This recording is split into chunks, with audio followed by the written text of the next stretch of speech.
Ooh, ice cream. No, must carry on. Now, rows and rows of shiny but horribly expensive mountain bikes. I mean, why would anyone spend that amount of money on one when you could get so many toys in here? Hello and welcome to Chap, not in the workshop, not in the range, and today we are in Waffen Emmental, and I'm here with Kuno. Welcome at Waffen Emmental. Now, Waffen Emmental is a relatively new gunshop, a year, just a bit more than a year. Yeah, we started last November and had our grand opening in April, so It's been a year. Yeah. And since you're a very, very good friend of mine, and I thought it'd be interesting for you to find out a bit how one becomes a dealer and opens a shop in Switzerland, and you've very kindly have agreed to share some of your secrets. Mm-hmm. Glad to do that. So, first question, perhaps, is what was your relation to guns and shooting prior to this? Well, I started shooting and collecting guns about 20 years ago, when my father was a collector. He didn't have a big collection, but he liked to collect them, and so he got older and he started giving them to me, and I all of a sudden found myself in possession of several guns, and that happens very quickly. Exactly. So my wife and I figured might as well do something with them, so we started shooting, and as it happens, we really liked it, so we bought more and more and more, and it turned into that tends to happen. Yeah. A collection. Okay. Yeah. So, and then. Did this lead naturally to, why don't we open a shop, or was this another decision? Well, what happened was I started buying up more and more guns, and of course, as people find out that you own guns and you shoot guns, they come to me and said, "Oh, I've got some guns I would like to get rid of," and all right, I can help with that. That hasn't happened to me yet. Well, yeah. And so, and then I started buying more and more guns, and all of a sudden I found myself buying up whole collections.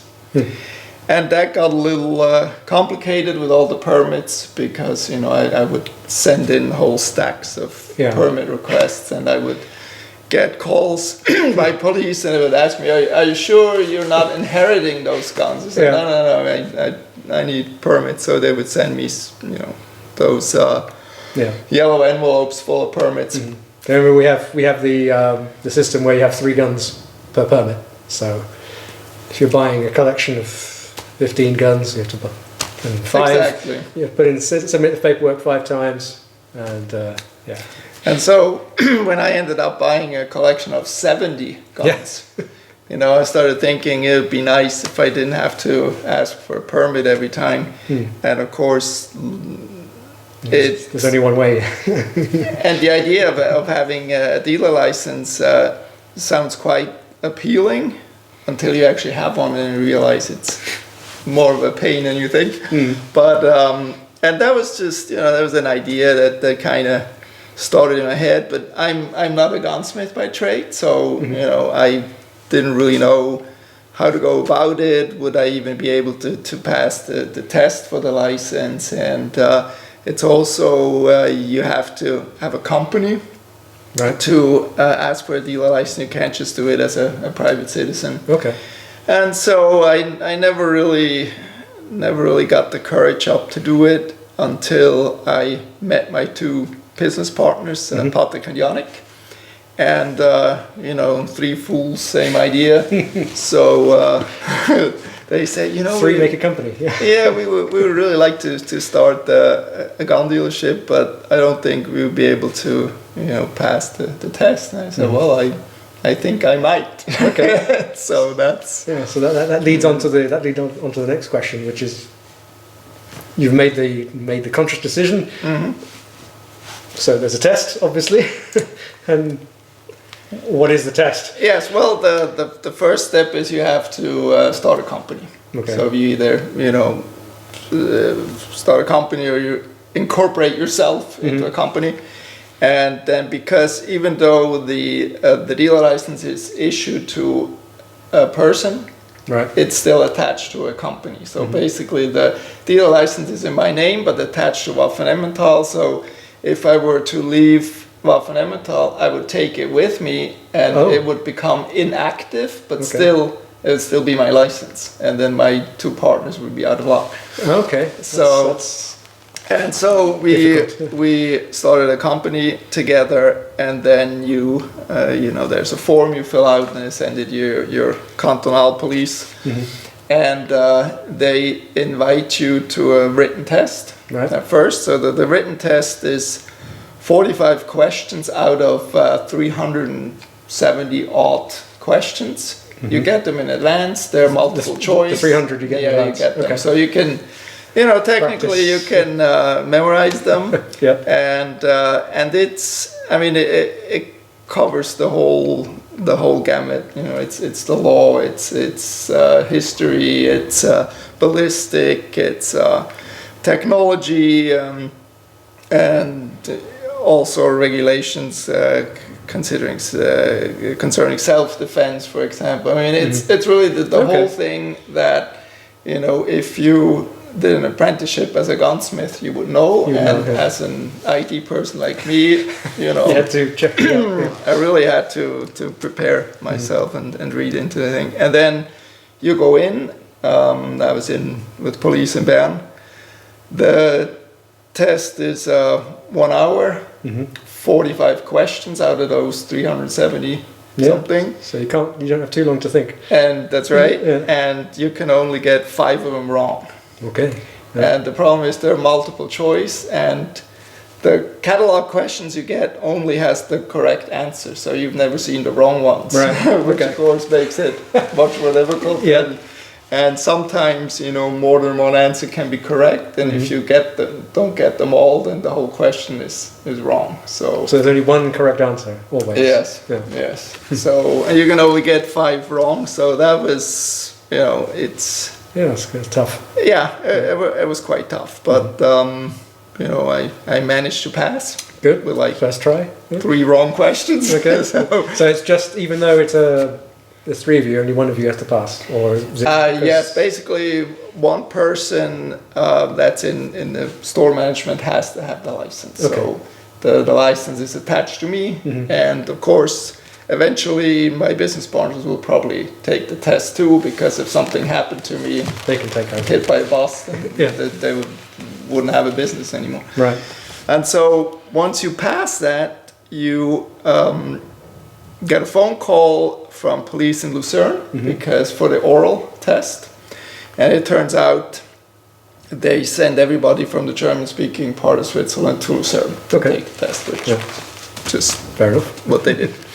And so I got a phone call, said, well, let's make an appointment. Are you ready to take the test? I'm like, yeah, okay, I think so. Give me a couple of weeks. And then you go in, that's 90 minutes. And you walk into a cellar room that's, you know, it's like, for us it'd be like a candy store.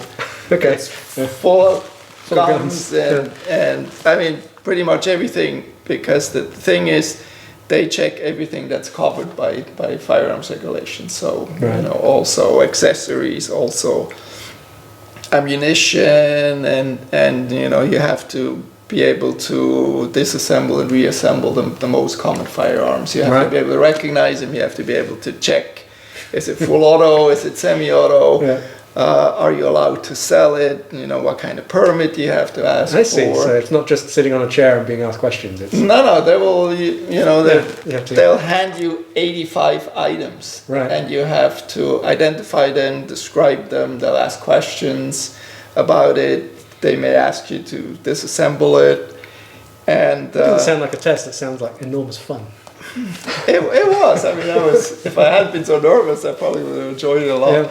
And so it's a bit easier than the written test, because you can get 20% wrong and still pass. So you know, they don't expect you to know everything, because the problem is they will also ask you questions about all the illegal stuff that you and I never see.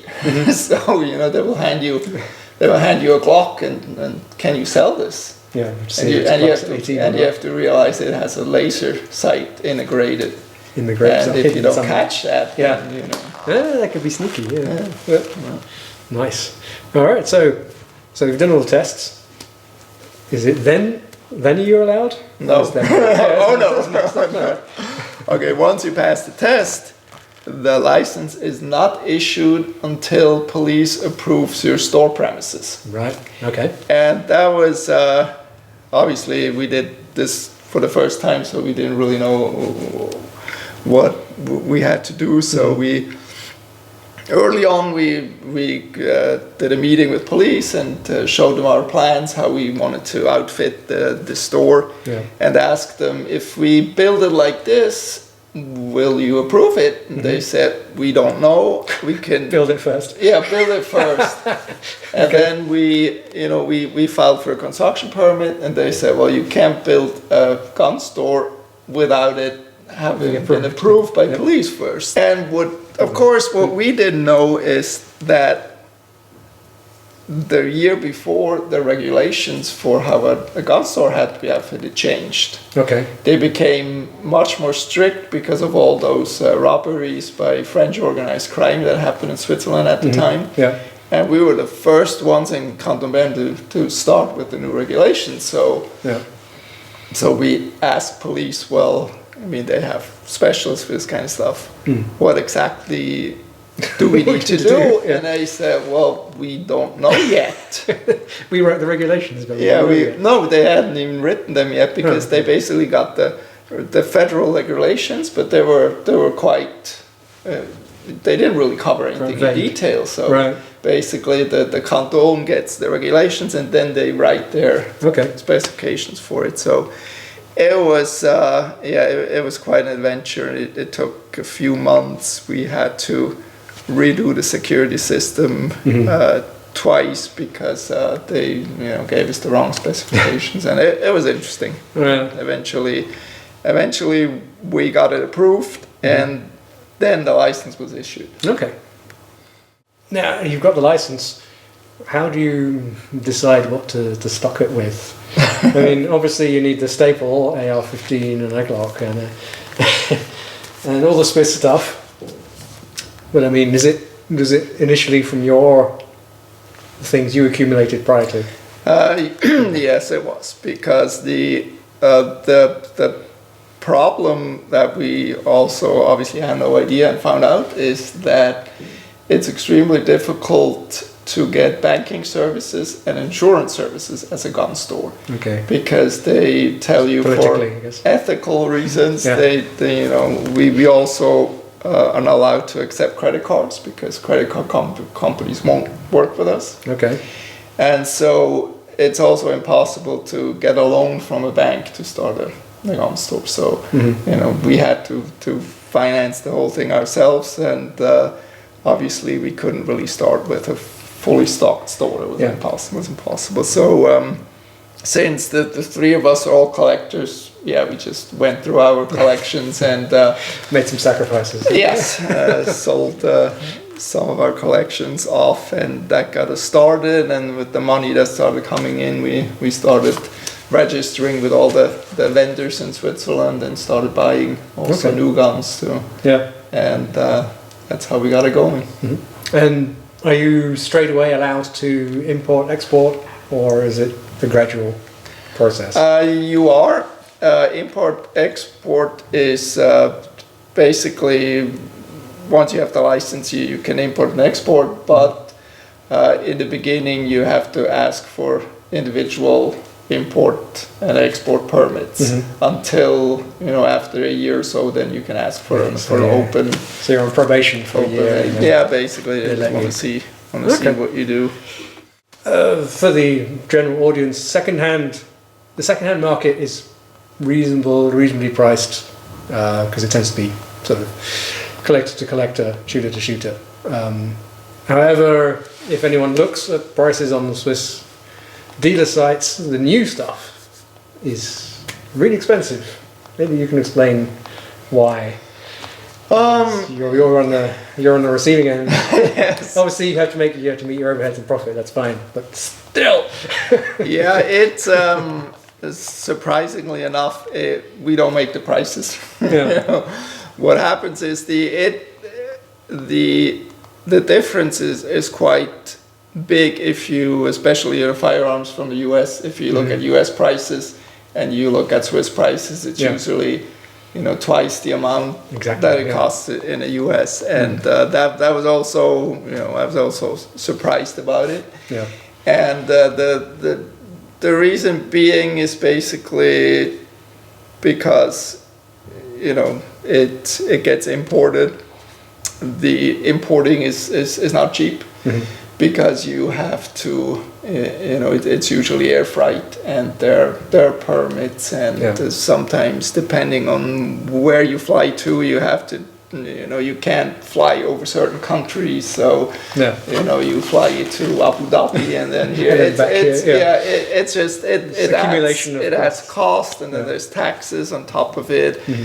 And you know, then a general importer usually imports it, and then they want to make money, and then they sell it to a dealer, and the dealer has to make money, and so it just adds up. But I understand if someone, especially the problem with US guns is because the quality isn't always perfect, as we know, and so you know, if a gun in the US is $1,000 gun, then it's okay if parts fall off because you just send it in and get it fixed. But if it costs $2,500 in Switzerland, then you expect the perfect gun. So there is. And if it's something goes wrong, can you? Unless they have a service contract with someone here, it's impossible to. Well, of course, you know, if you have a Swiss importer, then we just send it back to them and they'll fix it. So that works pretty well, but still, the prices are quite high, unfortunately. So we were discussing with Bloke the other day is this question of, for example, why we don't have high points here. Right. Because it would be a 2,000 franc pistol by the time it gets here, and no one ever is going to buy that. It would be a 2,000 franc piece of junk. It has its place, but not for 2,000. Exactly.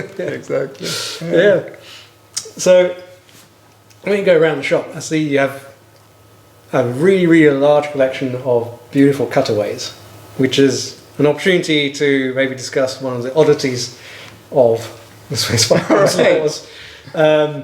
Because I think, is that all of them, or have you got a couple of exceptions? But nearly all of them, despite being cutaways, are fully licensed firearms. So you need just a firearms license, just like any other.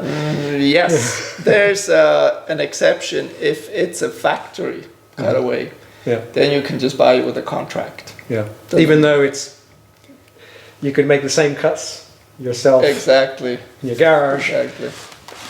So if it is a factory cutaway and you somehow lose the paperwork, stuffed. Well, you obviously have to show that it's a factory cutaway, because the reasoning is, you know, if it's a factory cutaway, then it was never built as a functioning firearm, so it never was a functioning firearm. But we have a few privately made cutaways, and also ones that were from full auto firearms, and obviously they're never going to fire again, and if they do, then just once.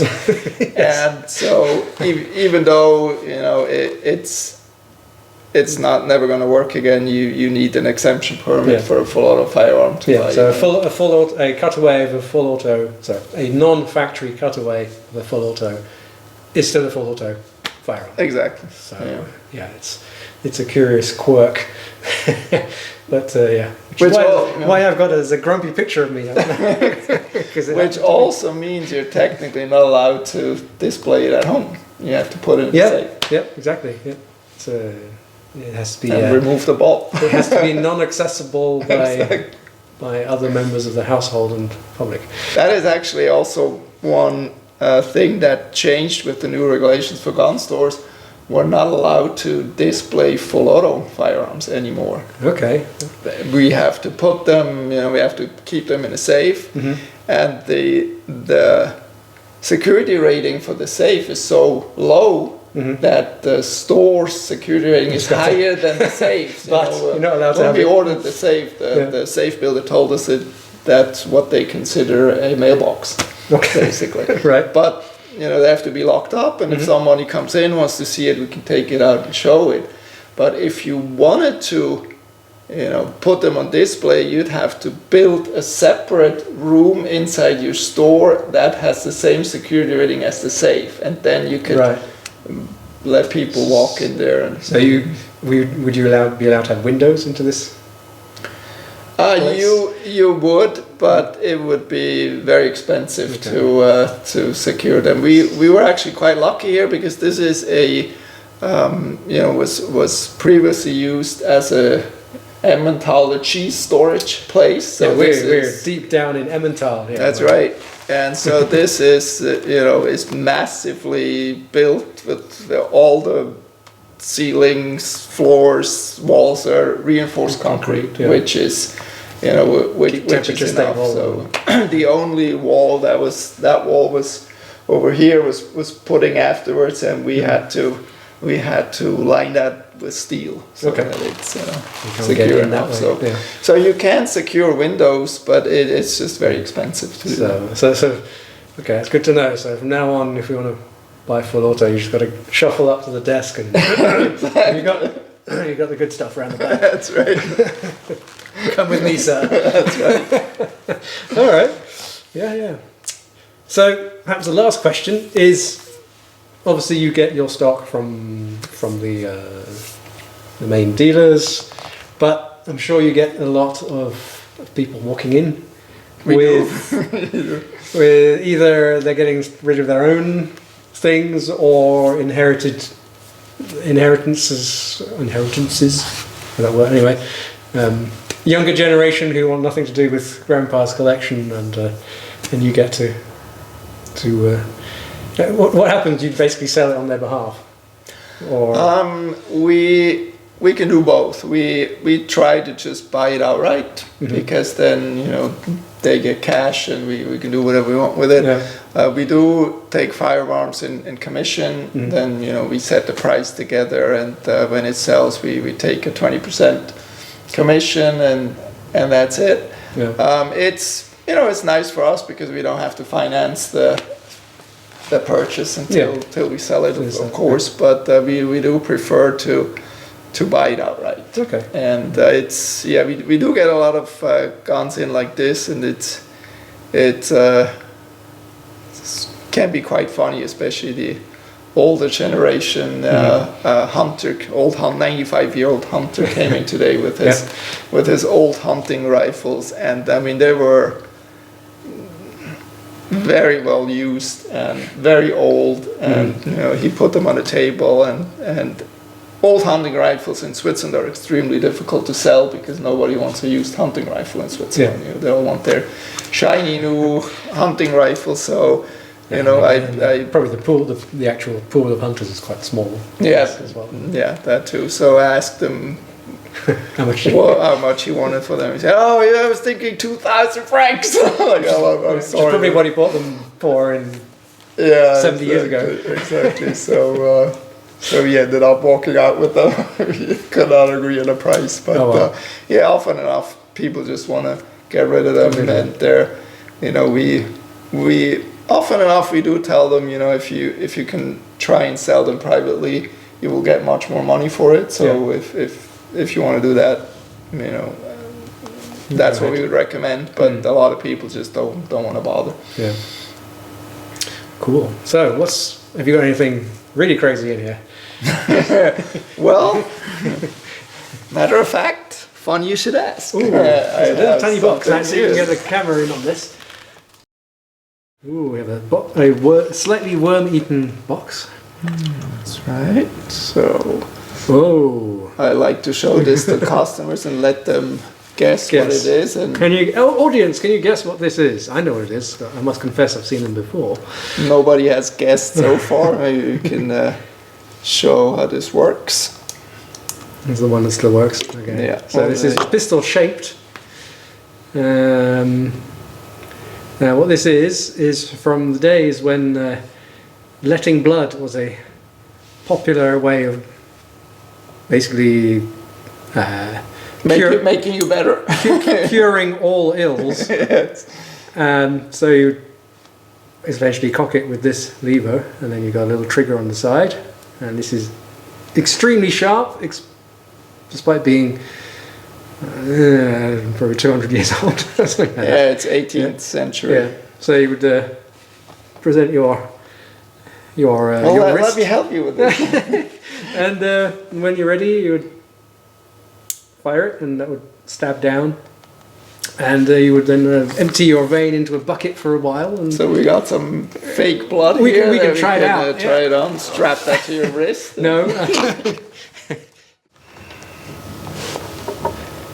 It's all right, Tommy. You'll be feeling better in no time. Yeah. There you go. Yeah, there you go. Yeah, that still works. Feeling better already. So so it's not just guns. I guess they thought it was vaguely gun shaped and.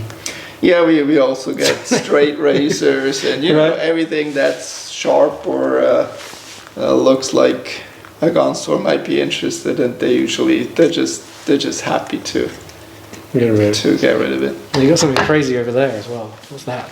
Oh yeah,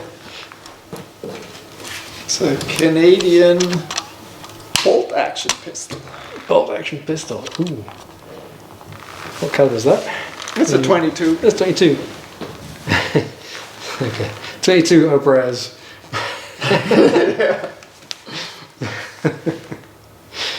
Okay. So that's again someone has brought this in, or Yes. yeah. Yeah. Made in Canada. Okay, well, that's all the questions for now. We could go on for hours, and Kuno, I'm sure you could tell us many more stories. I have a few stories, yes. Yeah, so maybe if you want to have some more stories, maybe we can come back and have some tall tales from the Waffen Emmental. Yeah. Thanks So, for coming by for a chat, and Thanks very much for taking the time. sure, my pleasure. And everybody come see us in Emmental. Yeah, if you come to Switzerland, come to Emmental, get some good cheese, and wander around the store. We have ice cream too. Yes, that's another thing. This guy, very shrewd businessman, has managed to have a gun shop, which is next to an ice cream parlour, next to a bike shop, and there's a bowling alley downstairs. So, fun for all the family. It was a coincidence, but a really nice one. Yeah. So we're going to go and have ice cream now we're done.